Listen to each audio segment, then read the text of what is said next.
Assalamualaikum warahmatullahi wabarakatuh. Salam sejahtera untuk kita semua.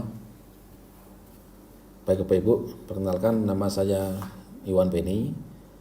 Saya adalah penemu konsep Karnus. Dalam kesempatan kali ini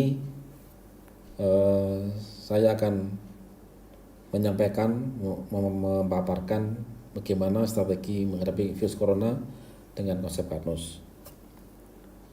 Nah, sebelum kita lebih lanjut, maka kita akan mereview dulu bersama-sama apa sih definisi virus itu. Jadi, virus itu adalah mikroorganisme patogen yang menginfeksi sel makhluk hidup. Terus, virus hanya dapat bereplika atau menggandakan diri atau beranak pinak jika dia berhasil masuk atau menginfeksi sel makhluk hidup, karena virus itu tidak memiliki perlengkapan seluler untuk dia bereproduksi sendiri. Jadi virus itu makhluk hidup yang tidak sempurna.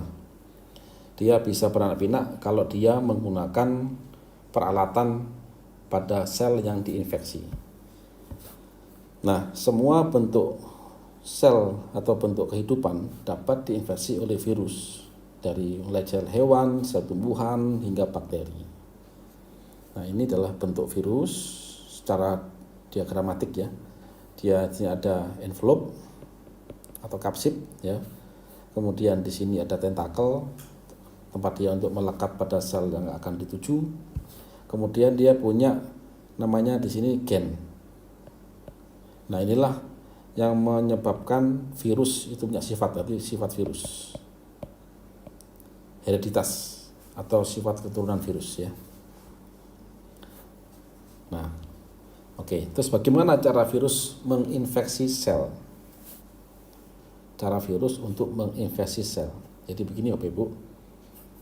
Ada 7 tahapan di sini yang akan kita paparkan. Suatu virus dia akan bisa bereplika atau beranak pinak jika dia memanfaatkan sel target. Nah, ini target, ini sel target ini. Sel target. Atau sel korban ya, sel korban. Nah, gitu. Dia akan sebelum masuk ke dalam sel, maka dia pasti melewati dulu membran. Karena setiap sel punya membran. Nah, ini punya kulit ya, punya kulit sini. Maka dengan tentakel ini maka dia akan nempel. Nempel kemana? Nempel ke yang sesuai. Jadi di dalam setiap sel makhluk hidup itu mempunyai reseptor, mempunyai pintu-pintu ya, jalur-jalur untuk sesuatu itu masuk ke dalam. Nah, otomatis supaya dia masuk bisa menempel, maka dia harus punya kesamaan antara bahasa virus dengan bahasa pintunya sel. Nah, sini ya. Nah, setelah dia melekat, ketemu, maka dia masuk ke penetrasi, yaitu masuk ke jalur reseptor sel. Di sini saya berikan reseptor hormon di sini ya. Maka virus akan ke sini, seret, sini. Setelah dia menempel, maka dia mengeluarkan perintah berupa hormon sehingga membran sel ini akan melakukan apa yang diminta oleh bahasa perintah dari virus, gitu kan. Intinya membuat kulit sel ini terbuka sehingga virus masuk seret ke sini. Maka begitu dia berhasil masuk ke jalur reseptor sel, maka virus tadi akan masuk ke tahap 3, itu pelepasan mantel, di mana gen virus masuk ke sitoplasma. Di sini gen virus tadi itu. Nah, begitu di sini, maka virus akan berusaha masuk ke nukleus, tempat pembuatan DNA. Masuk ke tahap 4, replika gen. Virus masuk ke nukleus sel dan penggandaan diri. Setelah itu apa? Dia perakitan, membentuk virus yang baru menggunakan peralatan yang ada dalam sel ini. Yang keenam, masuk pematangan, yaitu proses akhir virus baru yang matang. Setelah itu dia akan keluar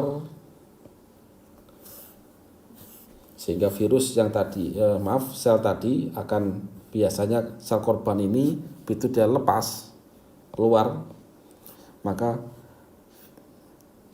biasanya sel yang korban tadi, sel target itu rusak atau mati. Dan virus yang baru akan berusaha menginvasi lagi sel yang lain. Sel lain. Terus begitu. Sampai mengakibatkan suatu hal yang fatal dan berujung pada kematian pada makhluk hidup yang diinfeksi oleh virus tadi. Nah, sekarang coba kita ke virus corona ya. Saya coba hapus dulu marking.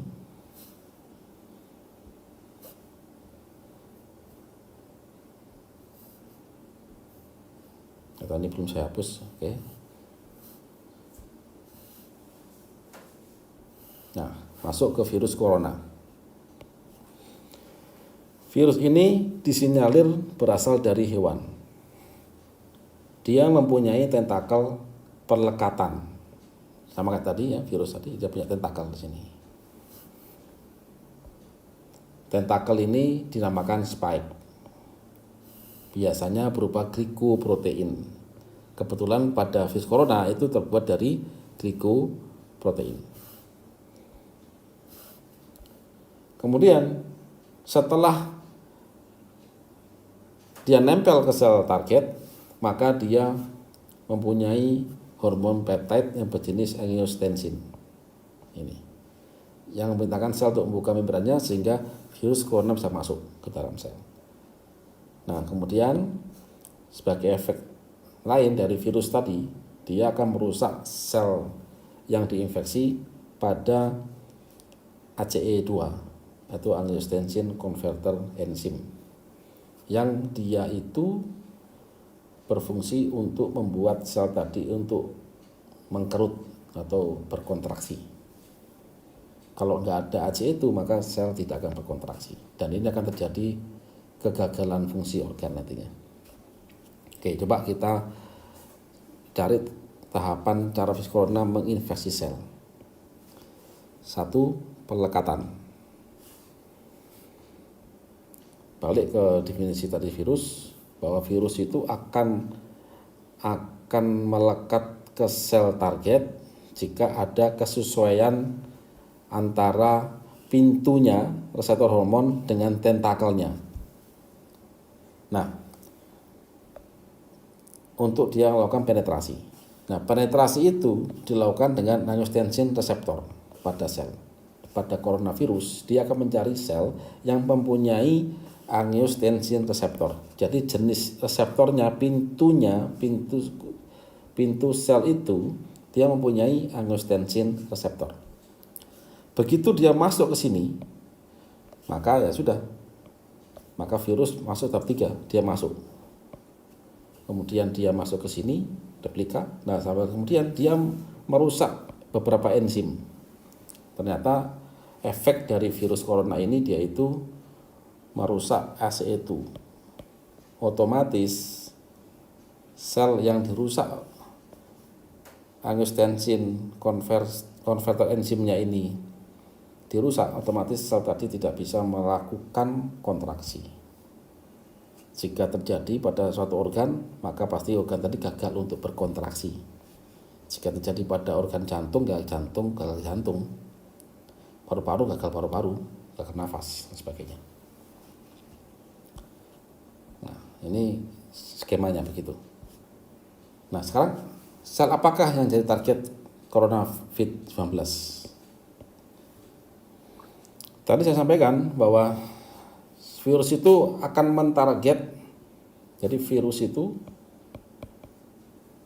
akan mentarget sel yang ada kesesuaian antara reseptor sel dengan spike-nya. Nah, ini harus sesuai nih.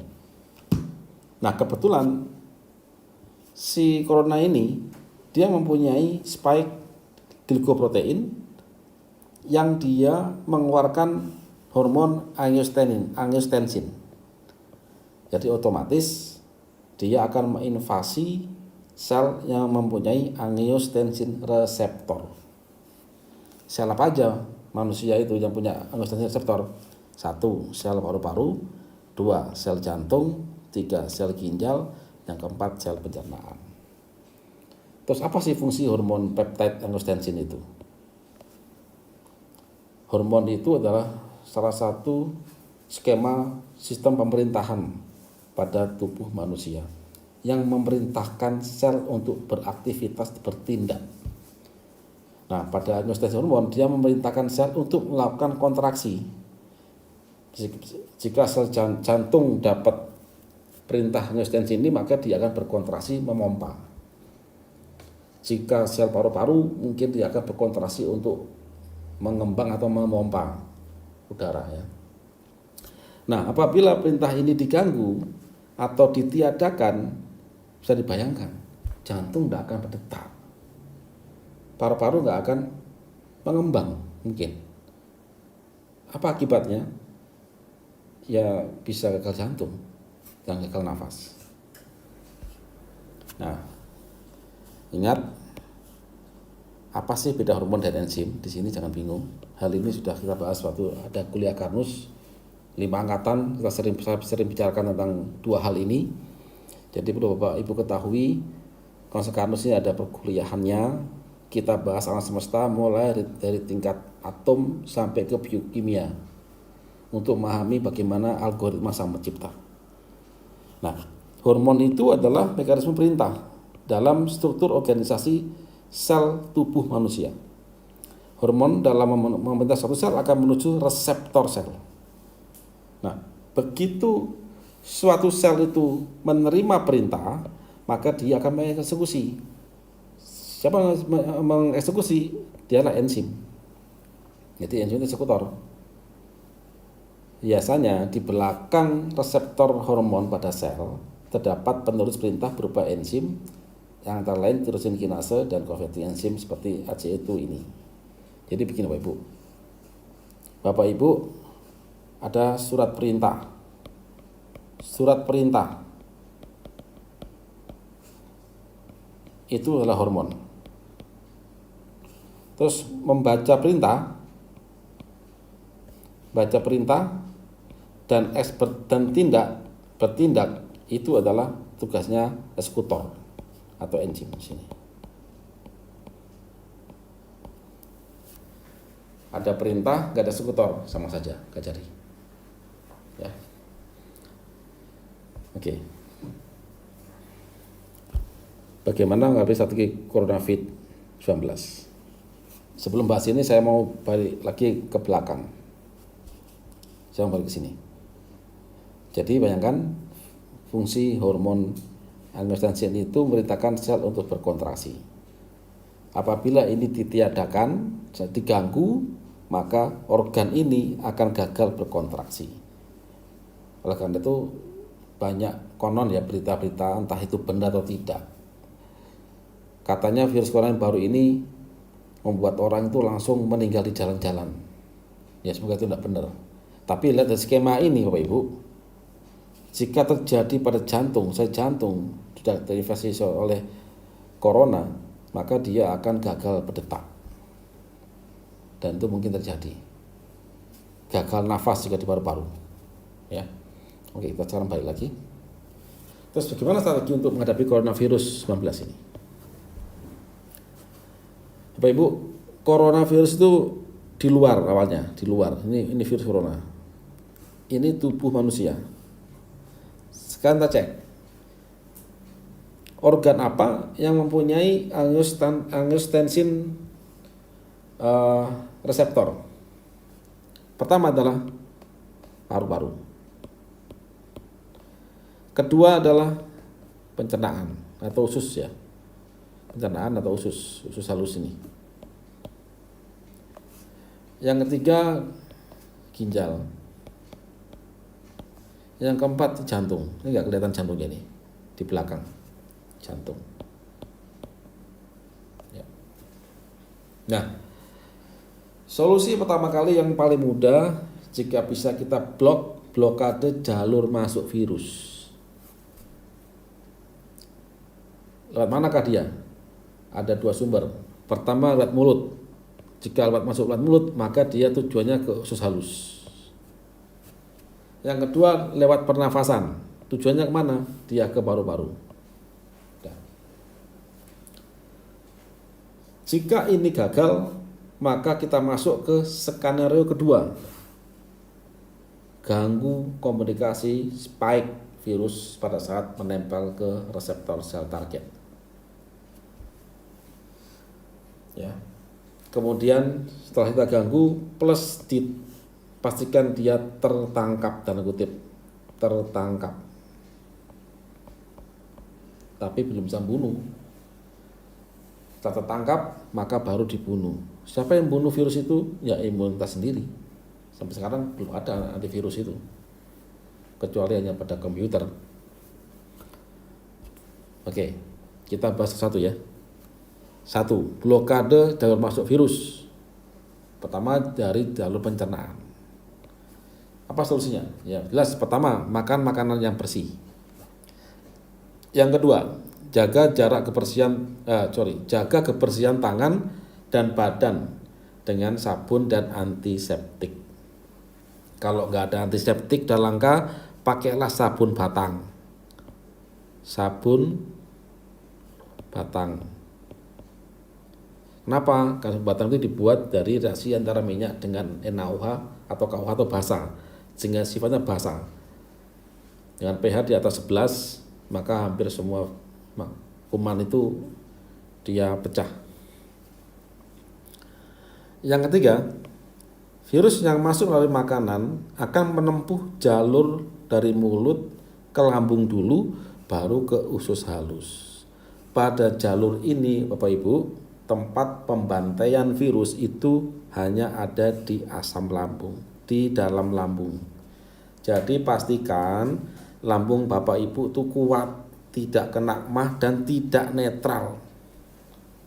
Pastikan tidak netral. Jika ini sampai kenai suatu basa atau antasida dan sebagainya, atau dikebiri asam lambung Anda, maka otomatis lambung Anda tidak mampu untuk membunuh virus atau kuman yang masuk lewat makanan. Jadi segera rekonstruksi lambung Anda.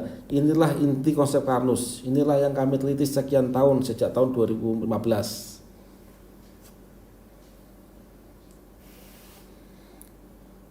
Oke, lanjut. Kemudian blokade virus dari jalur pernafasan. Nah, kalau ini kita hanya bisa melakukan tindakan-tindakan pencegahan, Bapak Ibu. Yang pertama ya pakai masker dengan kerapatan paling tinggi. Kedua, hindari aktivitas berkumpul-kumpul. Tutup mulut dengan tisu pada saat waktu bersin, dan jaga jarak pada waktu antri atau ketemu orang. Setelah itu ya jaga kebersihan, Bapak Ibu. Jaga kebersihan. Artinya hygiene ya. Hygiene ini Bapak Ibu harus jaga tiap hari. Yang kedua, jika blokade gagal dan masuk, ataupun jika ini juga antisipasi, jaga ini kalau dia tembus, bagaimana? Ganggu komunikasi spike virus. Ya, jadi langkah ini langkah kedua. Gagal pada langkah 1, do it. Pada kondisi ini, virus berhasil menempel pada sel organ tubuh pasien. Ingat, kita asumsikan dia sudah masuk.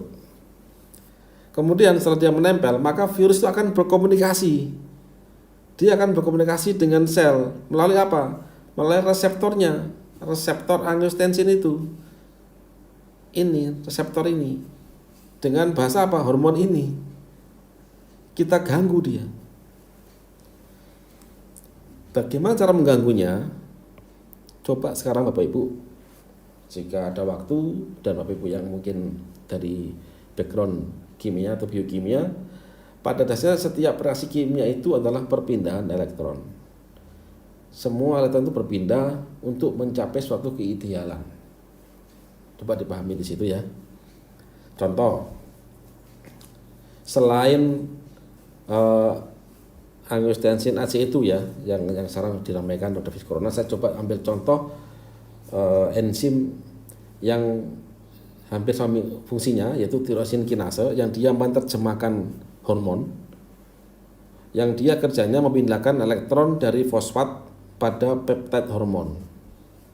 Jadi begitu hormon nempel pada reseptor kinase, maka dia akan membiarkan fosfat, kemudian sampai ke DNA untuk dibaca perintahnya apa. Nah, intinya itu perpindahan elektron. Saya coba membuat suatu skema bagaimana kalau kita ganggu dia. Artinya kita kasih donor elektron sehingga virus tersebut terulur waktunya.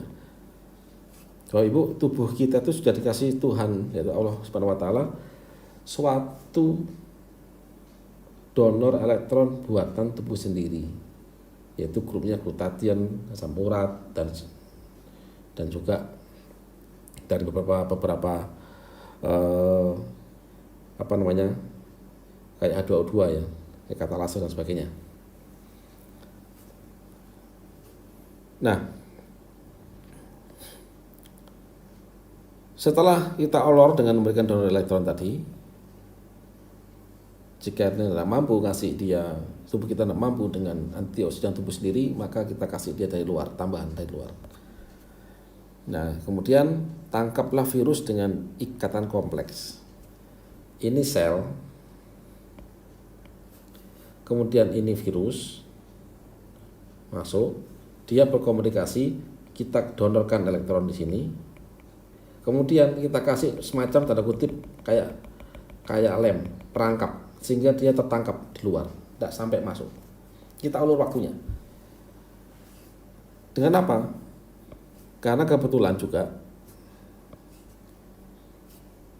corona ini tentakelnya dari glikoprotein, artinya dari grup protein, yang kemungkinan masih bisa kita tangkap dengan suatu ikatan kompleks. Setelah tertangkap, bunuh virus itu oleh siapa? Sel imun kita yang lewat.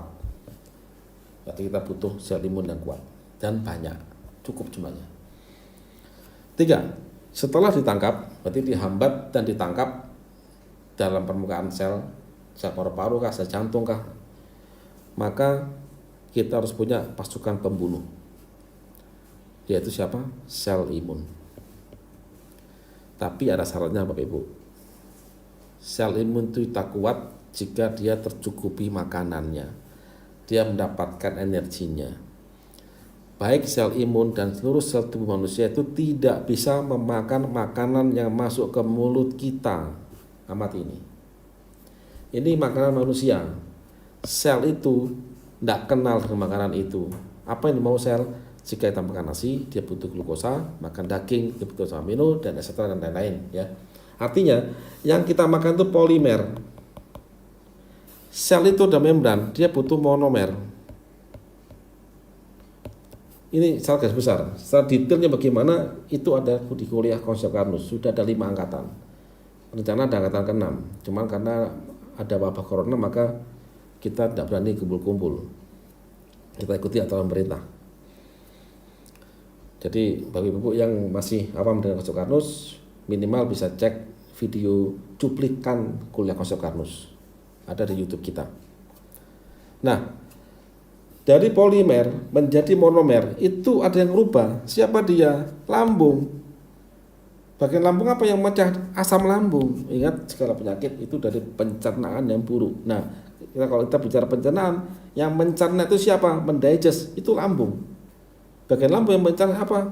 Asam lambung. Coba amati ya. Ini makanan kita. Mayoritas kalau Bapak Ibu kena gangguan perih lambung, pasti akan jalur pintas Anda akan cari itu namanya obat-obat atau apapun yang bersifat basa untuk menetralkan asam lambung Anda. Dinetralkan, penetral asam lambung. Kalau itu dinetralkan, proteinnya dipecah Bapak Ibu. Karbo pun sedikit terpecah. Lemaknya gagal metabolis ini nanti itu. Begitu ini terjadi, maka sel Anda ini, sel semua ini akan lemah Bapak Ibu. Kelaparan dia, termasuk sel tentara kita lemah, mati, imun lemah. Jika lambung Anda netral, maka imun Anda akan drop. Gak usah jauh-jauh lah ke corona. Amati anak-anak yang suka kena dia pakai obat penetral asam lambung, bolak-balik dia kena tipes. Kenapa? Karena tidak ada satu makanan pun yang steril. Jadi lambung ini selain dia untuk mendigest, dia juga membunuh kuman. Nah, bagaimana langkah terapannya Bapak Ibu? 1. Hidup bersih dan jauhi sumber infeksi. Makanya lebih baik kita berdiam di rumah.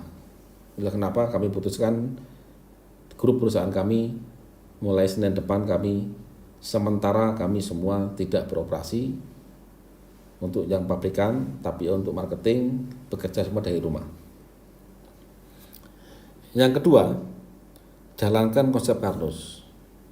Rekonstruksi lambung dengan Algagut sereal minimal 2x1. Kemudian apakah cukup hanya minum Algagut sereal? Tidak. Bapak Ibu kami minta makanan yang bergizi, bersih, dan minimal banyak lauk, 30% lauknya. Yang ketiga, ganggu komunikasi spike virus dengan sel targetnya dia. Dengan cara bagaimana? Dengan mendonorkan elektron dari grup antioksidan tubuh dan dari luar. Nah ini, kalau tubuh lemah boleh dari luar. Dalam hal ini bisa pakai Algati dengan dosis 3x1 7x1. Boleh kombinasi dengan suplemen yang lain, kasih daun hitam, bawang putih, bawang merah, buah berwarna, dan lain-lain. Silakan. Meniram silakan. Yang keempat, tangkap virus dengan ikatan kompleks. Nah, kalau ini yang ada di Algati Bapak Ibu, ini yang agak sulit. Ini yang kami teliti sejak tahun 2000. Untuk ikatan kompleks itu kita sudah riset tahun 2013. Nah, Algati itu mempunyai ikatan kompleks dari tanin dan kolagen ini khusus. Karena pabrik kolagen only one Asia Tenggara itu kami yang bikin dengan cara-cara berbeda Bapak Ibu. Dari sapi lokal Indonesia dengan cara produksi yang berbeda. Yang kelima, pastikan lambung itu bekerja normal. Artinya apa? Tidak terganggu keasamannya oleh obat-obat atau apapun pengkebirian asam lambung plus makanan bergizi. Maka lambung yang bisa memecah polimer jadi monomer makanan sel sekaligus membunuh kuman, membunuh virus yang masuk lewat makanan dan makanan pun bergizi, maka imun akan naik. Begitu naik, maka dia bisa membunuh corona yang tertangkap oleh skema 1, 2, 3, 4 ini. Nah ini Algati bentuknya begini. Dia sangat sederhana. Kita bikin dari grup Green Tea Rosella. Dan yang saya soroti di sini adalah ECGC, epigalokatekin galat ini ya. Ini punya satu molekul ECGC itu mempunyai 5 elektron donor.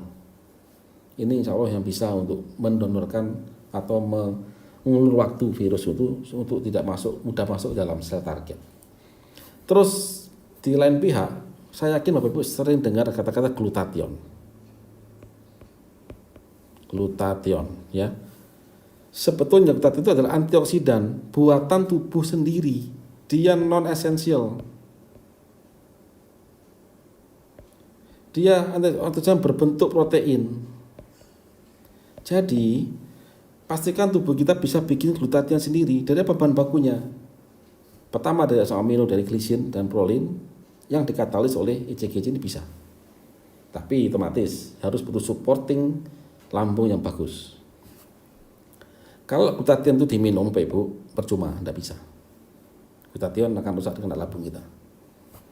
Yang kedua yang paling penting dari Algati itu adalah ada ikatan kompleks. Ini gambar mikroskopiknya saya temukan gambarnya tahun 2017 sampai temukan. Waktu kami cek di mikroskop. Dan inilah yang disinyalir menjawab kenapa kok banyak luka-luka mulai eksim dan diabetes dari kompleks bakteri kok banyak yang sembuh, cepat penyembuhannya.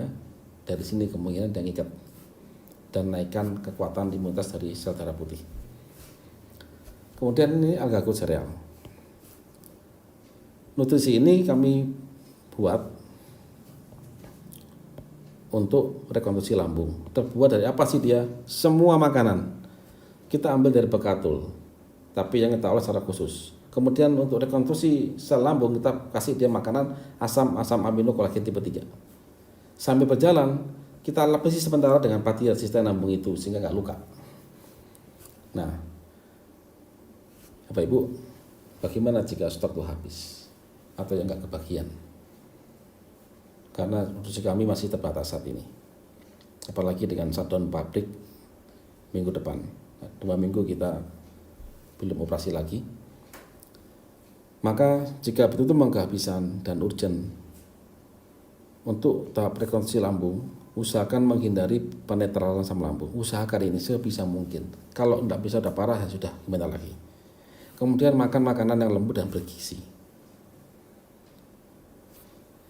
Terus bagaimana untuk menangkal virus yang untuk mengganggu spike virus, komunikasi virus dengan sel?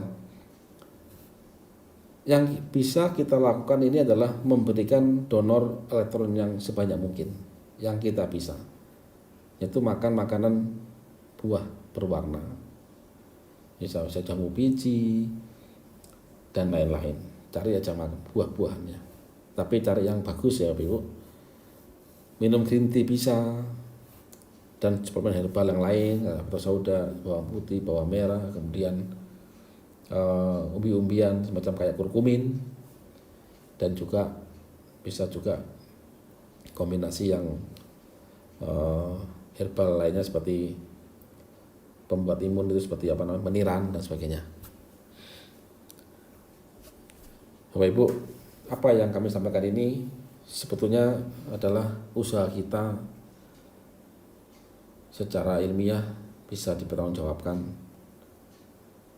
Kita berusaha untuk mengerti bagaimana mekanisme tubuh ini mendudukkan masalah pada pokoknya. Manusia dengan virus itu di mana komunikasinya. Dan itulah yang sering kita bahas pada konsep Karnus. Tapi perlu kita ketahui bahwa kesembuhan itu Allah, di tangan Allah. Kita tidak bisa Bapak Ibu memastikan itu semua. Semoga, saya berdoa semoga kita semua diberi keselamatan. Dan kita bisa berjumpa lagi pada event-event, baik itu event kuliah Karnus atau event-event yang lain. Sampai jumpa Bapak Ibu, dan mohon maaf apabila ada yang tidak berkenan selama kami menyampaikan suatu makalah sama kita berinteraksi. Demikian, Assalamualaikum warahmatullahi wabarakatuh.